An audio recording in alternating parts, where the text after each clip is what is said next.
Hello friends, this is Shivani Chauhan. Welcome to easy path education.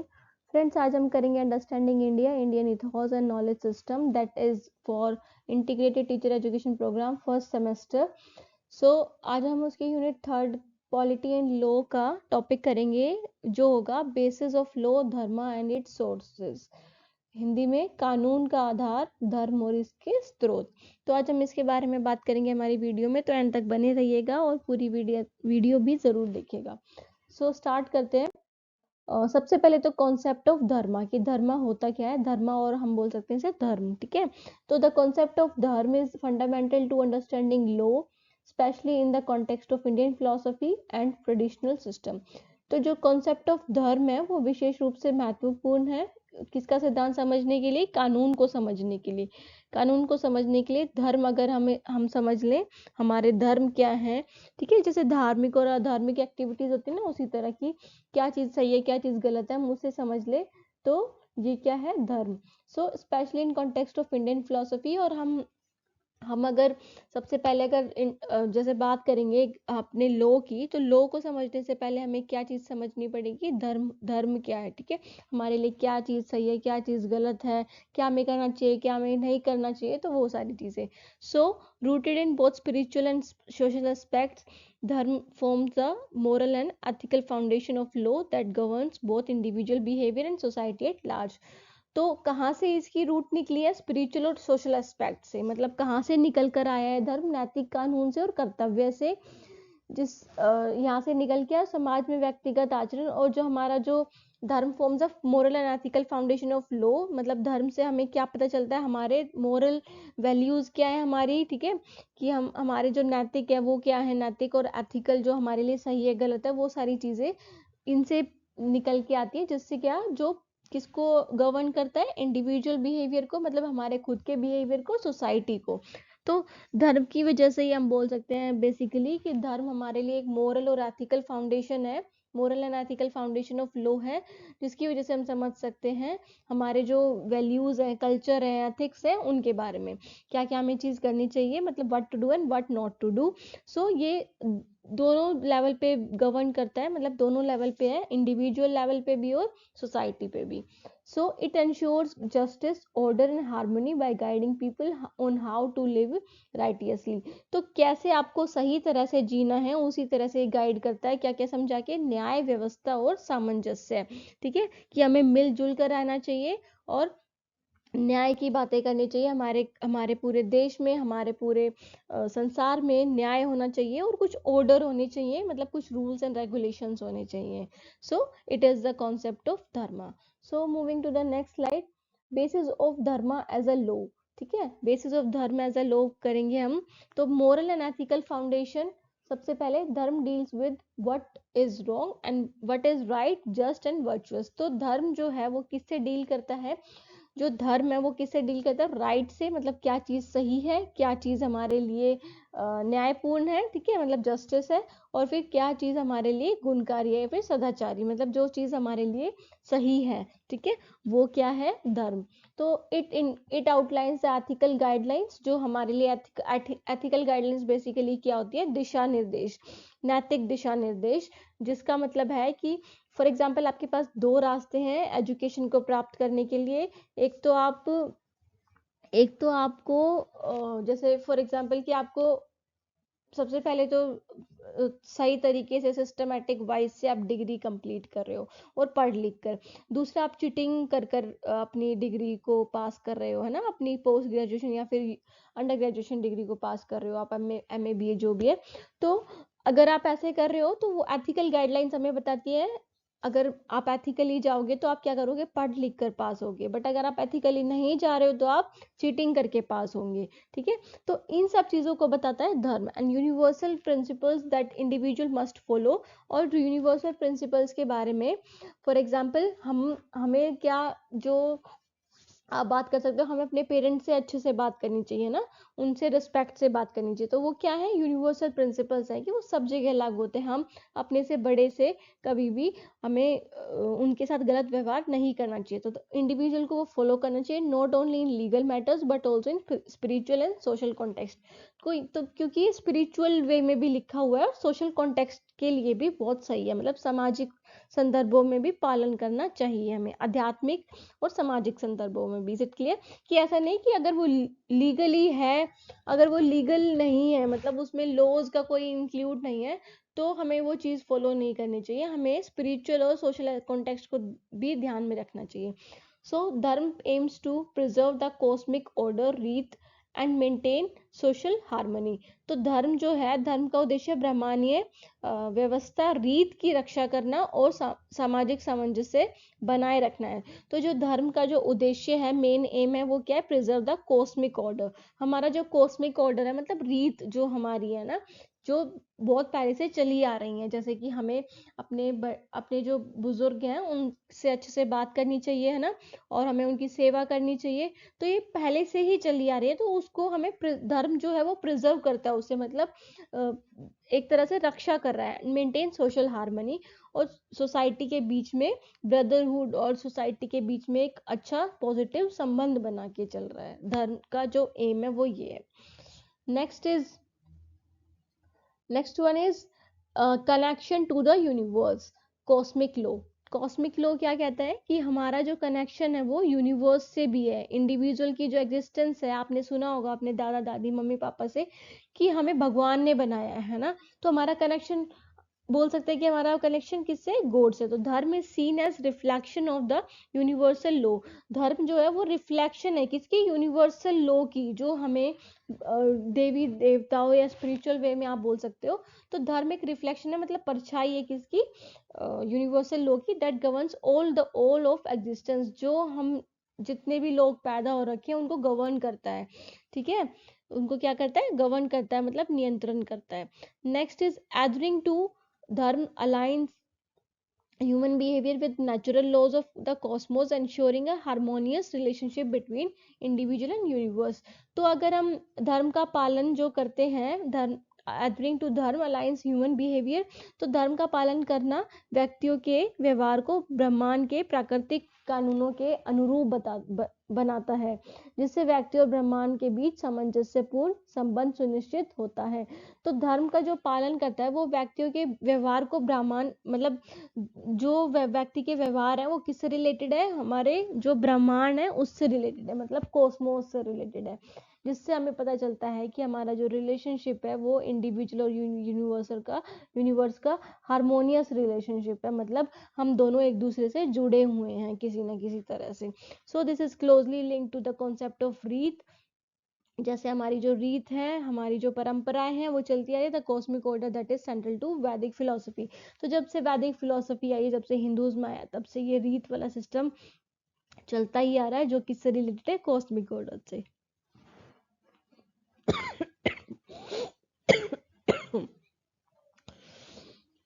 So next point is social and individual duty. तो धर्म का जो पालन करना वो एक सोसाइटी की भी ड्यूटी है और इंडिविजुअल की भी ड्यूटी है। धर्म involve responsibilities toward one self, others and society.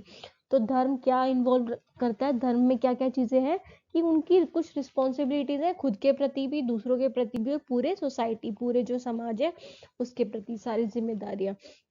It outlines the duties and moral obligation people must uphold in their family, community and nation. तो ये क्या करती है?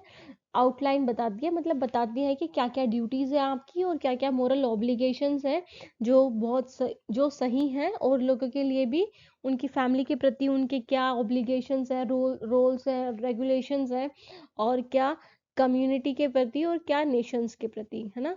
तो ये सारी चीजें कौन बताता है? धर्म। उसके बाद धर्म goes beyond legal rules and focuses on righteousness and justice that should guide all action. तो धर्म जो है, धर्म केवल कानूनी नियमों के से परे है, ठीक है, धर्म केवल कानूनी नियमों से परे है, और उन कर्तव्यों, न्याय और राइटियसनेस पर ध्यान केंद्रित करता है, जो सभी कार्यों का मार्गदर्शन करना चाहिए, ठीक है, जो सभी कार्यों का मार्गदर्शन करना चाहिए। तो धर्म जो है वो उससे भी, लीगल रूल से भी बहुत ज्यादा आगे है। लीगल रूल्स में जो चीजें लिखी हैं उसको मानते हैं, बट धर्म का मतलब ये नहीं कि सिर्फ आप जो हमारे कॉन्स्टिट्यूशन में जो चीज़ें लिखी हुई हैं उन्हीं को माना, और भी ऐसी चीज़ें हैं जो कॉन्स्टिट्यूशन में नहीं लिखी बट हमें उनको भी फॉलो करना चाहिए. So it is beyond the legal rules and focus is on, किस पे फोकस करता है कि जो चीज़ सही है और जिस चीज़ में जस्टिस मिले, मतलब न्याय मिले, ठीक है, तो उन सारे एक्शंस पे लोगों को गाइड करता है. नेक्स्ट इज श्रुति. अच्छा, next is sources of dharma in Indian jurisprudence. तो जो इंडिया की जो लॉज है ना, और जस्टिस लॉज, और ये क्या बोलते हैं ना, कोर्ट है, तो उसमें क्या क्या सोर्सेज है धर्म के, कहाँ कहाँ से हमें मिला है कि ये चीज करनी चाहिए, ये चीज नहीं करनी चाहिए. तो सबसे पहला है shruti. Shruti means revealed text, ठीक है. तो shruti, the Vedas and Upanishad are consider the highest sources of dharma. तो सबसे ज्यादा जो धर्म के बारे में लिखा हुआ है वो कहाँ पे लिखा हुआ है? हमारे वेद में. कितने वेद है में? हमारे 4 वेद, और हमारे उपनिषद्स में लिखा हुआ है. So these text believe to be divinely revealed form the foundation of for religious and moral law. तो इन टेक्स्ट में क्या लिखा हुआ है? ये डिवाइनली रिवील्ड है, मतलब एक तरह से श्रुति मतलब सुनकर जो चीजें हमें मिली हैं, ठीक है, जो हमें लिखी नहीं हुई वो सुनकर ही मिली है. So these text believe in divinely revealed, ये हमें बताती हैं कि जो हमारे जो बिलीव्स हैं वो किससे आए हैं? हमारे रिलीजियस और मोरल लॉ से, ठीक है. ये फाउंडेशन है किसकी? Religious and moral law. ये ग्रंथ दिव्य रूप से प्रकट हुए माने जाते हैं और धार्मिक और नैतिक कानूनों की नींव रखते हैं, ठीक है. तो इनकी नींव रखते हैं धार्मिक और नैतिक कानूनों की. क्या? हमारे जो वेद और उपनिषद में धर्म के बारे में लिखा है वो हमें बताता है कि हमने धर्म के अकॉर्डिंग क्या क्या, मतलब जो हमारे लिए धार्मिक चीजें हैं वो क्या क्या करनी चाहिए और क्या हमारे नैतिक कानून है. So the Vedas offer hymns and rituals. Veda में क्या है? हमारे जो क्या बोलते हैं उसे, श्लोक और अनुष्ठान है, मतलब हमारी जो रिचुअल्स हैं, हमारी जो परंपरा हैं, रीतियां हैं, that guide social and ethical conduct. वो हमें किस चीज के लिए गाइड करती है? सोशल और एथिकल की. हमारी सोसाइटी में क्या रोल है, रूल्स हैं और रेगुलेशंस है, और क्या हमारे एथिकल व्यूज है, ठीक है, हमारे क्या एथिकल कंडक्ट है, हमारे क्या एथिकल जो हम काम कर रहे हैं वो क्या है, ठीक है. वाइल द उपनिषद जो है वो किस पे फोकस कर रही है? On the philosophical understanding of dharma, कि फिलोसॉफिकल अंडरस्टैंडिंग क्या है धर्म की, दार्शनिक पहलू such as self realization and universal morality. तो जैसे कि क्या क्या है फिलोसॉफिकल अंडरस्टैंडिंग ऑफ धर्म? जैसे सेल्फ रियलाइजेशन, खुद के बारे में ज्ञान प्राप्ति कर लेना, आत्म प्रकाश आ जाना. जैसे कि बुद्धिज्म में जो गौतम बुद्ध है, उनको क्या हुआ था? सेल्फ रियलाइजेशन ही तो हुआ था. उन्हें पता चल गया था कि जिंदगी में बहुत सारे दुख हैं और उन दुख से लड़ने की सिर्फ एक ही है कि एक ही एम है, एक ही तरह से पहुंच सकते हैं जब हम खुद के बारे में जान ले, है ना, खुद के बारे में जाने, यूनिवर्सल मोरालिटी, और हम क्या दूसरों के लिए भी कभी गलत ना सोचे, सबके लिए सही सोचे. सो दिस इज इट, श्रुति. फिर उसके बाद आता है जो दूसरे टेक्स्ट थे, वो है smriti, remembered text. So smriti is the smriti literature include works like manusmriti and yajnavalkya smriti serves as a secondary but important source of dharma. तो ये secondary है. first कौन थे? श्रुति, और second is Smriti. So these are also the important source of dharma. These texts provides detailed codes of conduct. जो स्मृति है वो क्या है? जो हमारे टेक्स्ट है, लिटरेचर है, वो सेकेंडरी जो एक तरह से आप सोर्सेज बोल सकते हो धर्म के. So these text provides detailed codes of conduct for individual and society addressing issues such as caste, social roles and duties. तो इस टेक्स्ट में क्या क्या चीजें मिलती है? हमारे कोड ऑफ कंडक्ट क्या है, मतलब जो चीज हमें करने चाहिए, जो चीज हमें नहीं करनी चाहिए, ठीक है, फॉर इंडिविजुअल एंड सोसाइटी, मतलब एक इंडिविजुअल के लिए भी और एक पूरी समाज के लिए भी. एड्रेसिंग इश्यूज, और इसमें क्या क्या इश्यूज आते हैं? जैसे कि हमारी कास्टिज्म नहीं होना चाहिए हमारे अंदर, है ना, सोशल रोल्स क्या है हमारे, और हमारी ड्यूटीज क्या है. So this is it. So they offer practical guidance for living according to dharma. तो ये प्रैक्टिकल गाइडेंस देते हैं कि हमें कैसे रहना चाहिए धर्म के according, helping to structure social and familial life based on ethical principle. तो ये हमें हेल्प करते हैं कि हम कैसे एक ऐसा स्ट्रक्चर बना सकते हैं जो नैतिक सिद्धांतों पर भी हो, फैमिलियल बेस्ड भी हो, मतलब पारिवारिक जीवन में कैसे संरचना करनी है उसमें मदद करता है। कौन? ये smriti text. Smriti text are basically made by created by humans, but जो श्रुति टेक्स्ट थे वो किसके द्वारा? वो वेदास और उपनिषद में वो प्राइमरी सोर्सेज बोले जाते हैं धर्म के, ये secondary sources. So next is pratyaksha या direct perception and anumana, inferences. So dharma also draws from human experiences and reason. So dharma जो है वो कहाँ से और आया है? Also draws from human experiences, कि ह्यूमन के क्या क्या एक्सपीरियंस रहे हैं, कि जो चीज फॉर एग्जाम्पल हमने कुछ गलत किया है ना, हमने चोरी की, तो उसके बाद हमें उसके लिए इतने झूठ बोलने पड़ रहे हैं, वो हम पकड़े गए, तो वो हमारा एक्सपीरियंस है, फिर हम लोगों को बताएंगे। एंड रीजन, और रीजन से भी आए कि हमने चोरी की और हम पकड़े गए किन्हीं रीजंस की वजह से, है ना, तो रीजंस भी बताए और जो ह्यूमन एक्सपीरियंसेस है वो भी वहां से क्या आया है, ये प्रत्यक्ष और अनुमान से हमें पता चलता है धर्म के बारे में। So pratyaksha refers to the knowledge gain through direct sensory experience, जब हमने खुद एक्सपीरियंस किया हो, ठीक है। और अनुमान इज द लॉजिकल इन्फ्रेंस, जब हमने कुछ लॉजिकल वे में हमें पता लगा हो कि ये चीज गलत है और ये चीज सही है, तब हमें लॉजिकल वे में रीजनिंग के थ्रू हमें पता चला हो, तर्क करके, कि ये आपके लिए धार्मिक चीज थी और ये आपके लिए अधार्मिक थी। सो दिस इज इट। फिर उसके बाद है these tools help individual determine what is right and just, मतलब क्या न्याय है आपके लिए और क्या राइट है, especially when traditional scriptures are unclear और साइलेंट ऑन स्पेसिफिक इश्यूज। तो जैसे ट्रेडिशनल स्क्रिप्चर्स से जो हमारे लिखे हुए हैं, जो हमारे ट्रेडिशनल मतलब बहुत पहले लिखे गए थे, तो वो जब अनक्लियर है ना, तो ये जो हमारे प्रत्यक्ष है, जो हमने एक्सपीरियंस किया है, वो हमें रियलिटी बताते हैं कि ये चीज ऐसे लिखी हुई होगी उन्होंने, ठीक है। तो जो साइलेंट है, जो अनक्लियर है, वो हम किससे पता लगा सकते हैं? हमारी लॉजिकल रीजनिंग के थ्रू, मतलब हमारे तर्क के थ्रू, और तर्क के थ्रू पता लगा सकते हैं। और दूसरा हम किसके थ्रू पता लगा सकते हैं? हमारे सेंसेस के थ्रू या फिर हमारे एक्सपीरियंसेस के थ्रू। सो ये था ये। तो ये उपकरण व्यक्तियों को यह निर्धारित करने में मदद करते हैं कि क्या सही और न्यायपूर्ण है, खासकर जब पारंपरिक ग्रंथ स्पष्ट नहीं होते हैं, ठीक है। सो next one is, next sources क्या है धर्म का? कस्टमरी लॉ, मतलब आचार और व्यवहार, ठीक है। Customary law are the acharas and vyavahara. So हमारे आचार और व्यवहार कैसा है, उस पे भी हम अपने धर्म के बारे में पता लगा सकते हैं। So local customs and traditions, मतलब आचार, जो हमारे लोकल कस्टम्स है ना। फॉर एग्जाम्पल हमारे कस्टम्स क्या है, हमारे कल्चर में हरियाणा का क्या कैसा कल्चर है, राजस्थान का कैसा कल्चर है, तो वो हमारे आचार हैं, अगर हम उन कस्टम्स के अकॉर्डिंग चल रहे हैं। Are considered important source of dharma as long as they align with higher principles of scriptures. तो जो स्थानीय परंपराएं रीति रिवाज धर्म के महत्वपूर्ण स्रोत माने जाते हैं, जब तक वे ग्रंथों के उच्च सिद्धांतों से मेल खाते हैं। मतलब अगर वो जो कस्टम्स है वो सही है, तब तक वो धर्म माने जाएंगे। बट अगर उनमें कुछ ऐसी चीजें हैं जो चीजें गलत हैं, फॉर एग्जाम्पल हर कल्चर में कोई ना कोई चीज गलत तरीके से की जाती है ना, गलत वे में। So these are not according to the principles of what? Dharma. So उनको नहीं माना जाता। Over time these customs become codified and guide legal practices in specific communities और regions.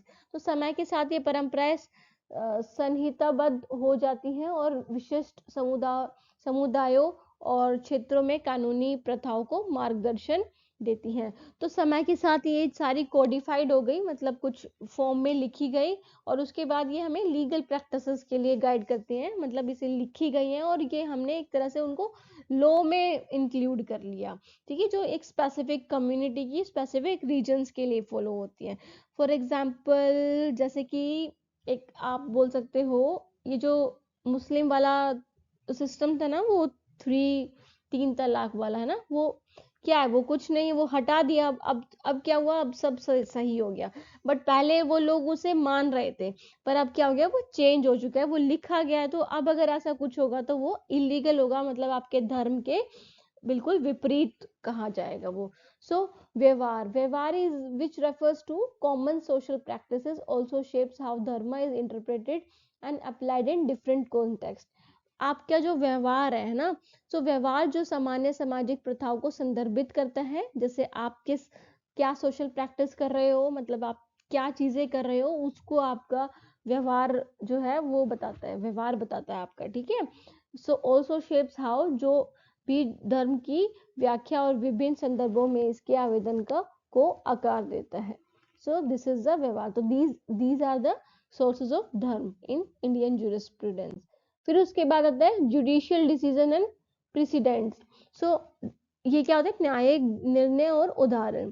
So decisions by wise elders और religious scholars plays a significant role in determining dharma. तो हमारे धर्म को पता लगाने के लिए हमारे जो वाइस एल्डर्स थे, मतलब जो हमारे बुद्धिमान वृद्ध थे और रिलीजियस स्कॉलर्स थे, वो सिग्निफिकेंट रोल प्ले करते हैं धर्म को डिटरमाइन करने में। Courts in ancient India would base judgment on dharma principles with precedents helping to guide future decisions। तो जो कोर्ट है एंशिएंट इंडिया में वुड बेस जजमेंट ऑन धर्म प्रिंसिपल्स। किस पे बेस्ड है, उनकी जो प्रिंसिपल्स है वो कोर्ट है वो धर्म के प्रिंसिपल पे बेस्ड है। With precedents helping to guide future decision, और उदाहरण भविष्य के निर्णयों को मार्गदर्शन देने में मदद करते थे। जो उदाहरण दिए गए थे उनके द्वारा, जो वाइस एल्डर और रिलीजियस स्कॉलर्स थे, उनके जो उदाहरण है वो हेल्प करते थे किसमें, फ्यूचर डिसीजन लेने में। So these rulings contributed to the evolution of legal norms and interpretation of dharma. So जो ये निर्णय कानूनी मानदंडों के विकास में योगदान करते थे और धर्म की व्याख्या में सहायक होते थे, ठीक है। तो ये जो रूल्स थे ये किसमें, लीगल नॉर्म्स में हेल्प करते थे कि हमें लीगली क्या सही है क्या गलत है, और हम अगर कुछ पहले गलत लिखा हुआ है उसको इंटरप्रेट करने में भी हेल्प करते थे, व्याख्या करने में उसकी। So next one is artha and kama, material prosperity and pleasure in harmony with dharma. Dharma is linked to the other two aims of life, that is earth and काम। मतलब अर्थ मतलब जो हमारी मटेरियल प्रोस्पेरिटी है, मटेरियल प्रोस्पेरिटी मतलब आपको किसी चीज को देख के, आपके पास बहुत सारी वेल्थ है, आपके पास बहुत सारे रुपए हैं, तो वो क्या है, अर्थ। एंड काम मतलब आपको ऐसे प्लेजर आ रहा है, आपको खुशी हो रही है, किसी चीज से सुख हो रहा है ना, तो वो क्या है, काम।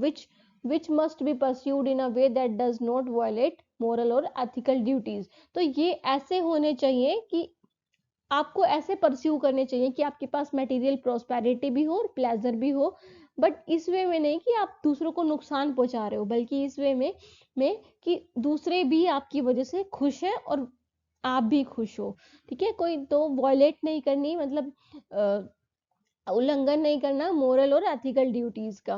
The law of dharma ensure that material wealth and personal pleasure are in harmony with moral and social responsibilities.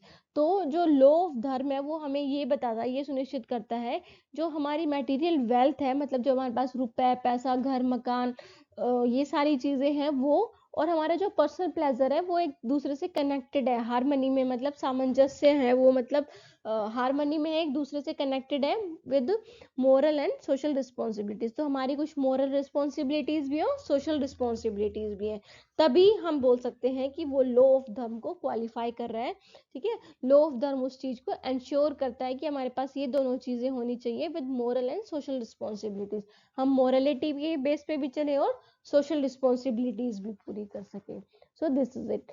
उसके बाद है नेचुरल लॉज एंड कंसाइंस। तो स्वधर्म वंस पर्सनल ड्यूटी और लॉ। स्वधर्म मतलब एक खुद इंसान की पर्सनल ड्यूटी और पर्सनल मतलब जो उसे पर्सनली सही लगता है। Reflects on individual conscience and understanding of what is right, aligning with the belief that there is an inherent sense of justice in the universe। तो स्वधर्म क्या होता है, व्यक्ति का कर्तव्य या व्यक्तिगत कानून, व्यक्ति की विवेक और यह समझ का प्रतिबिंब है कि क्या सही है, जो इस विश्वास में से मेल खाता है कि ब्रह्मांड में न्याय की एक अंतर्निहित भावना है। तो स्वधर्म क्या रिफ्लेक्ट करता है कि इंडिविजुअल जो है वो क्या समझता है कि क्या सही है क्या गलत है ना। तो उसके मन में क्या होना चाहिए, इनहेरेंट मतलब पहले से ही उसमें क्या होनी चाहिए, जस्टिस की भावना होनी चाहिए। So this universal moral law is accessible through personal reflection and awareness. So ये जो यूनिवर्सल मॉरल लॉ है वो किसके थ्रू एक्सेसिबल होना चाहिए, पर्सनल रिफ्लेक्शन के थ्रू और अवेयरनेस के थ्रू। यह सार्वभौमिक नैतिक कानून व्यक्तिगत चिंतन और जागरूकता के माध्यम से पहचाना जा सकता है। कैसे पता लग सकता है हमें कि मोरल लॉ है, व्यक्तिगत चिंतन के मतलब पर्सनल रिफ्लेक्शन के थ्रू कि लोग कैसा बिहेव कर रहे हैं और कैसा उनके मन में है, और अवेयरनेस के थ्रू हम बता सकते हैं कि क्या कैसा सार्वभौमिक नैतिक कानून है। Is it clear? So next one is की aspects of dharma as a law. तो की एस्पेक्ट्स क्या है धर्म के कानून के प्रमुख पहलू। सो पहला है जस्टिस एंड फेयरनेस। तो सबसे पहला क्या है, जस्टिस एंड फेयरनेस। धर्म का मतलब ही क्या है कि हम कुछ चीजें जो मोरली सही है, हमारे लिए एथिकली सही है, वो चीज करना। तो जस्टिस और फेयरनेस मतलब न्याय और निष्पक्षता होनी चाहिए सबसे पहले। Need for the fairness in society, कि किसी के साथ भी अन्याय ना हो। लॉज डिराइव फ्रॉम धर्म प्रमोट इक्विटेबल ट्रीटमेंट, कि सबको इक्विटेबल ट्रीटमेंट मिलना चाहिए हर तरह से। Ensuring that justice prevail in all aspect, और ये एंश्योर करना, सुनिश्चित करना कि सभी लोगों को जस्टिस मिल रहा है, उनकी सोशल एस्पेक्ट से भी और लीगल से भी।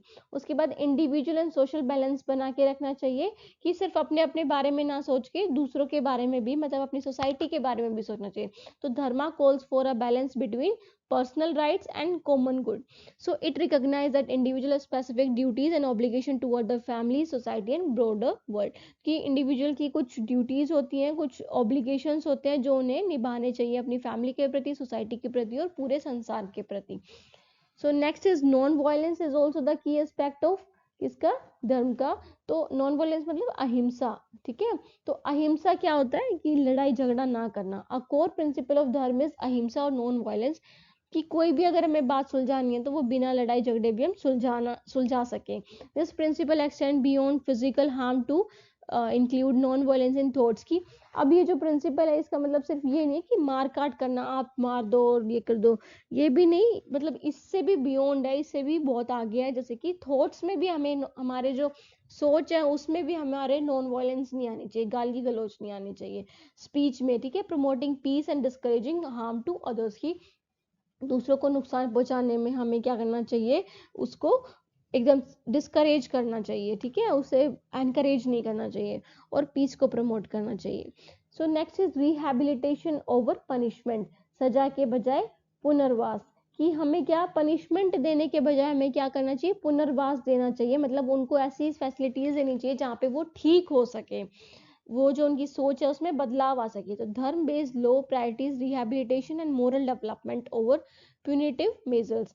और फिर उसके बाद encouraging individuals to grow in righteousness and understanding rather than focusing solely on punishment. तो धर्म आधारित कानून सजा के बजाय पुनर्वास और नैतिक विकास को प्राथमिकता देता है, जिससे व्यक्तियों को समझ और धर्म के मार्ग पर बढ़ने के बजाय केवल दंड पर ध्यान केंद्रित किया जाता है, ठीक है। तो उनको सिर्फ ये ऐसा नहीं कि पनिशमेंट पे डिपेंड है, वहां पे उन्हें ये सारी चीजें भी सिखाई जाती है कि क्या सही है क्या गलत है, उनको आगे कैसे करना है अपनी लाइफ में, कैसे उनको एनकरेज करना है, तो वो सारी चीजें भी सिखाई जाती हैं। ओके, तो ये सारी चीजें नहीं करनी चाहिए। तो these are the key aspects of dharma, कि हमें जस्टिस एंड फेयरनेस होना चाहिए, individual and social life balance होना चाहिए, मतलब सोसाइटी को लेकर चलना चाहिए एक इंडिविजुअल को, अहिंसा होनी चाहिए, और उसके बाद रिहैबिलिटेशन होनी चाहिए ओवर पनिशमेंट, पनिशमेंट नहीं रिहैबिलिटेशन होना चाहिए।